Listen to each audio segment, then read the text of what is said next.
mga preni! Welcome to Chessa Life, the YouTube channel.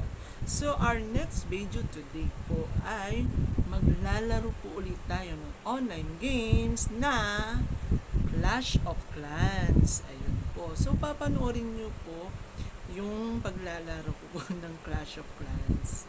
So, yung nakaraan is naglalaro po ako ng Mobile Legend. So, napaswerte dahil na-MVP pa. And then, kahit vlog, hindi naman masyadong marunong. Eh, ngayon naman po, ipapakita ko rin po sa inyo kung paano po ako kumata pagdating po sa Clash of Clans. So, alam po sumikat ang Clash of Clans bago sumikat yung Mobile Legends. No? Parang naunay po yata yung Clash of Clans bago po yung Mobile of Legends. So, almost ilang years na rin ako naglalaro ng Clash of Clans. So, ayun. Medyo mataas na rin yung yung TH ko. Pero matagal din, years din umabot bago tumaas yung TH ko. So, ayun. Minsan, bihira ko rin siya nilalaro. Sa totoo lang mga friend. Bihira ko rin siya nilalaro. So, paiba-iba na rin po ako ng GC. Yung mga groups. Ayan. So, ngayon po, yun nga po. So, mamaya, ipapakita ko po sa inyo yung paano ako umatake pagdating sa Clash of Clans. Ayan. Sige. See you mamaya. Ayan, guys. Mga friend.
Hello mga preni. Ayan.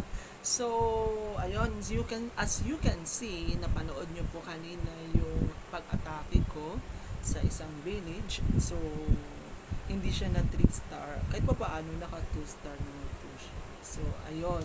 So, sana po is nagustuhan nyo po yung moves ko. So, actually, yung nilaro ko kanina is searching lang po yun. Bali, sumasali na rin po ako sa mga sa group kasi merong mga parang once a month lang siya ng League of War, I think, oo. And then iba rin naman po yung parang Daily of War na araw-araw siya maglalaro ganun.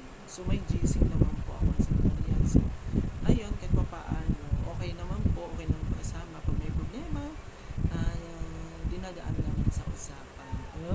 Sana all. So, ayan po mga prene, maraming salamat po sa pagtangkilik at panood niyo po. Sana magustuhan niyo po at sana tuloy-tuloy niyo po ang panonood ng aking mga bagong updates na video. So, I hope po sana na-enjoy po kayo. And don't forget po mga prene to subscribe, like, and share. And comment down to my comment down section below, tama? And yun po. So, huwag po sana kayo magsawa and sana ma-enjoy po kayo. Salamat mga Prini. Have a nice day. See ya.